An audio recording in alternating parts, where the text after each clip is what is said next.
Anterior chamber silicone oil removal with an air infusion system and a silicone oil extractor. Silicone oil is widely used as an effective intraocular tamponade agent. However, it can cause various complications for cases with long-term tamponade, such as cataracts, glaucoma, keratopathy, retinal membrane, or subretinal silicone oil movement. Migration of silicone oil into the anterior chamber is one condition of the complications. Silicone oil in the anterior chamber causes several problems such as corneal decompensation, secondary glaucoma, and can eventually result in visual deterioration and other symptoms.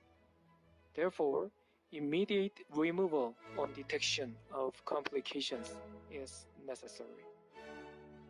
The most defined method for removal of anterior chamber silicone oil is trocar insertion through the pars plana to remove total silicone oil inside the vitreous cavity and anterior chamber, followed by reinfusion of silicone oil.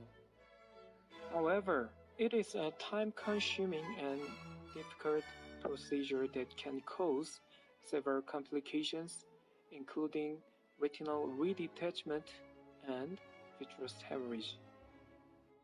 Therefore, removal of only the anterior oil is ideal, but cannot be achieved with fluid irrigation and aspiration because oil droplets in the vitreous cavity will continuously leak into the anterior chamber. Thus, we designed a technique to remove silicone oil from the anterior chamber with air infusion and active oil aspiration. Here is our first case who was treated with the technique. A 54-year-old male patient diagnosed with fractional retinal detachment, cataract, proliferative diabetic retinopathy, had pars plana vitrectomy, phacoemulsification, intraocular lens insertion, membrane removal, endolaser, and silicone oil injection.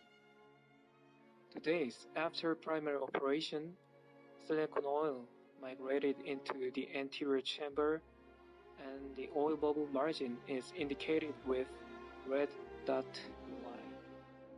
On that day, anterior silicone oil removal was performed using the anterior approach. Under topical anesthesia, a 2 mm clear corneal incision was made at the 3 o'clock position from surgeon's view, and tenonylon pre-placed suture was performed. Carbachol was injected into the anterior chamber for meiosis. A 30-gauge needle connected to the air infusion line of a Curis vitrectomy machine was inserted into the anterior chamber from the 9 o'clock position. Next, a 23-gauge silicone oil extractor was inserted through a 3 o'clock corneal incision, placing the tip within oil droplet. Initial air infusion pressure and silicone oil aspiration pressure were set to 25 and 6000 mm mercury respectively, and depending on the amount of remnant oil, air infusion pressure was adjusted between 15 and 20 mm mercury, and aspiration pressure was reduced to avoid interchamber collapse. If silicone oil removal was not enough, BSS was administered through corneal incision site to float remnant silicone oil bubble, and the removal procedure was performed again. After oil removal, the corneal incision site was closed with 10-0 nylon sutures. After the procedure, the amount of oil was dramatically decreased, and no complications of anterior or posterior segment had occurred for 6 months.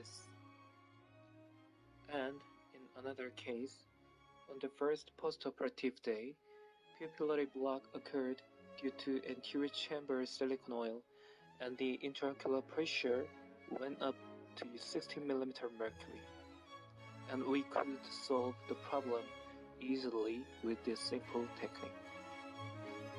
We performed this technique in 6 eyes from 6 patients. The average time of anterior silicone oil removal procedure was 5.6 minutes. In all cases, silicone oil was effectively removed from the anterior chamber and no complications of anterior or posterior segment had been occurred for 4 months to 6 months after removal.